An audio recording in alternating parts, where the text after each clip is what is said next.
iaitu isu pendedahan daripada seorang ahli perniagaan yang bernama Victor Chin. Victor Chin yang telah mendedahkan pendedahan yang menggemparkan negara, di mana dia telah membuat ataupun melepaskan satu siri kronologi sebanyak 40 muka surat berkenaan bagaimana dia ini ditekan oleh satu kumpulan yang disebut sebagai korporat mafia. Dan yang ni kita tak pernah ulas lagi dalam sepanjang podcast Teman Sembang ini berkenaan dengan korporat mafia ni.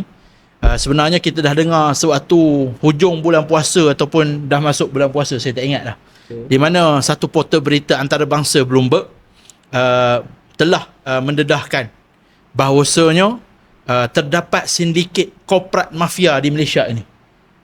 Jadi dan dia disebut antara yang terlibatnya ialah ketua SPRM sendiri, Tan Sri Azam Baki. Kan?